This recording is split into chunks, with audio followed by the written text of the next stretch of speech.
It is absolutely total war. It's a word of game, special operations. What does that mean, special operations?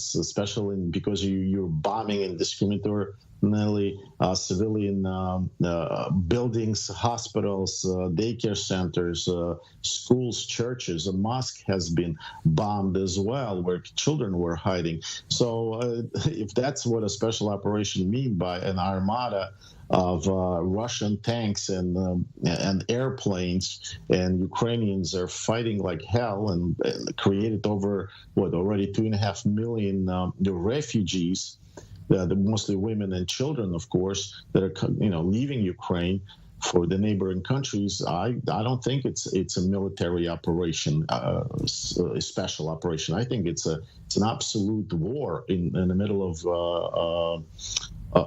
of Europe, where he's threatening by the maniac, who's threatening with the nuclear weapons, who's using cluster bombs, vacuum bombs, what's against the Geneva Convention. Of course, bombing civilian population, killing them, is also against the Geneva Conventions. But they have absolute disregard for it, and fighting what is similar to Israel, fighting with the terrorists. I mean, it's an absolute terrorist, except he has a nuclear weapons and chemical weapons now threatening, and biological weapons. And of course, the world is seeing that the flagman of democracy, the United States, has a very, very weak leader who is not giving that support that needs to be given by closing the skies, by letting the Ukrainians at least close the skies themselves, by giving them the tools. And we see that the Chinese are watching it, and now they increased their flights over Taiwan. And we see the North Koreans testing their ballistic missiles. And of course, we see the Iranians activating themselves and threatening Israel as well by laughing at the United States firing ballistic missiles on our consulate in Iraq. Certainly a slew of difficult developments here. If you can give us some insight, it's been difficult to get accurate updates from the frontline areas, understand if Russia's really making gains, if they're taking heavy losses. What do we know? If you can describe a bit of what you're doing there. Yes. They are making gains very slowly, definitely not the way they expected with the blitzkrieg. I compare it to Israel very often, when 7 countries attack Israel and they think they're going to throw them in the ocean in one day, and then Israel beats them every time, and nobody helps in a sense. They just they just say, yeah, come on, Israel, do it. Same thing with the Ukrainians. The blitzkrieg didn't happen, and in 2 days they didn't take Kiev, the capital of Ukraine. They're advancing very slowly, paying a very high price in killed soldiers, Russian soldiers, and their mechanized equipment like tanks and armored personnel carriers. But Ukrainians are also suffering losses, mostly because, again, the sky is not covered. Losses among their soldiers and among civilians, because the air superiority is on the side of Russians, and the missiles are coming in on civilian cities. But what something relates to Israel, there is, I hope it's only a rumor, but it is spreading very fast around Ukraine, saying that the Prime Minister of Ukraine spoke to the President Zelensky, who is Jewish, by the way, open Jew, and told him to suggested that he surrenders to the Russians, stop losing Ukrainian lives, and it's a hopeless fight, and surrender to the Russians. I, of course, and many of my friends are saying that this is absolute fake. There's no Israeli would ever support, because this is what was suggested to them many times, to give up, because the forces it's not an equal fight, and the Arabs are much stronger, and they're supported by Soviet Union, today by Russia. And Israelis never did so.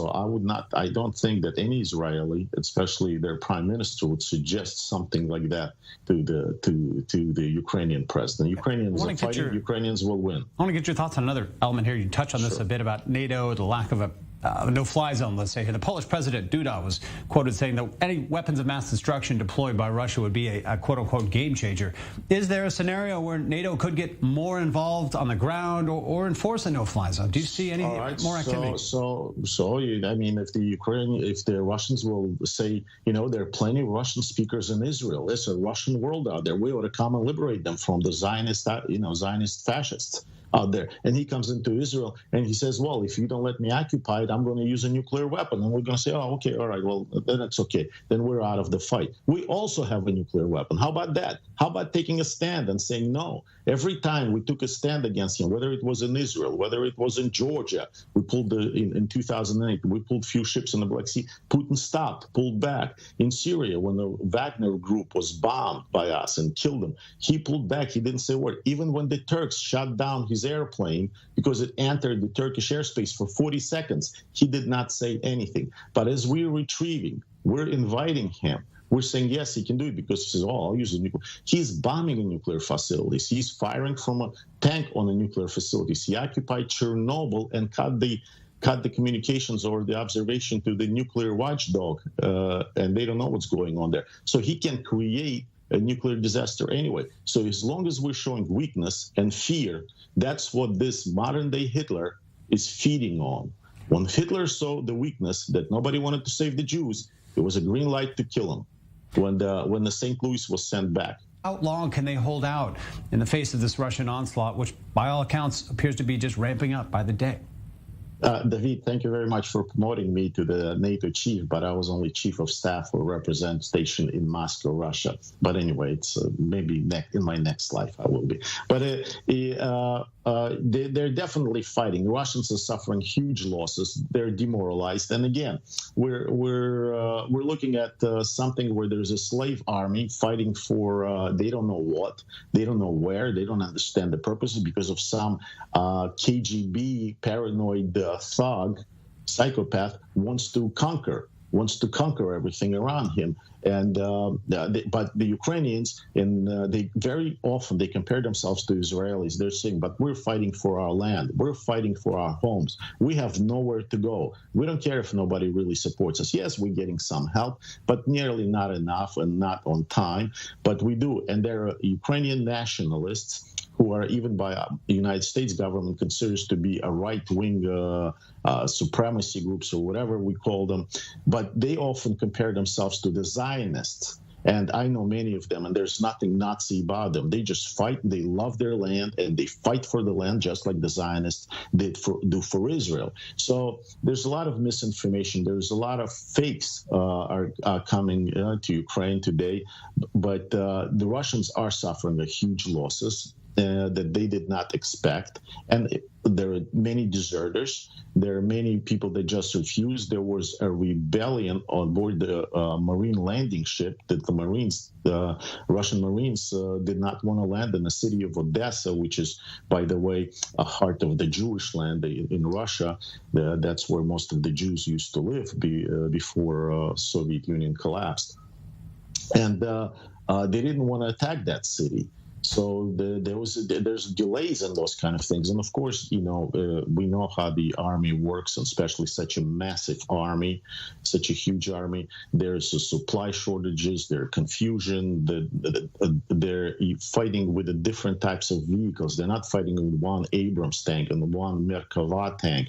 They have 3 or 4 different types of tanks, which means their supply lines are confused. Some of them are old, some of them are new. Many of them break down, and it's across all of their given all this mechanized. How long can they hold out? On the flip side of that, then, how long can the Russians maintain this onslaught?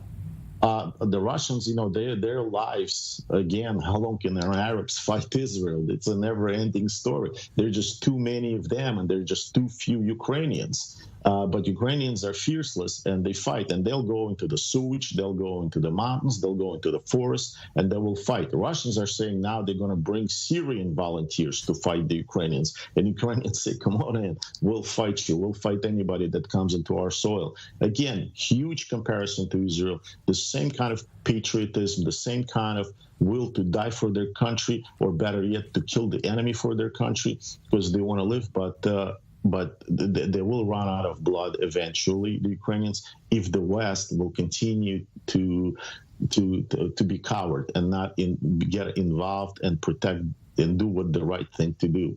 to protect the democracy, to protect the country that takes our values, takes our values of freedom and independence and human rights. They've had 6 presidents already, 5 presidents since Putin was one, and we as the West, we as people who love freedom, we're the people who live by our ancestors.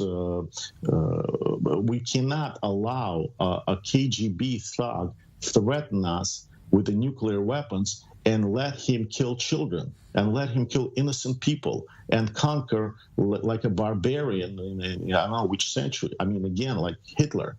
We cannot allow that. We cannot allow that history to repeat itself. And I think we as Jews supposed to be the example of it. Somebody who should lead in this fight and explanation of democracy and the value of human life.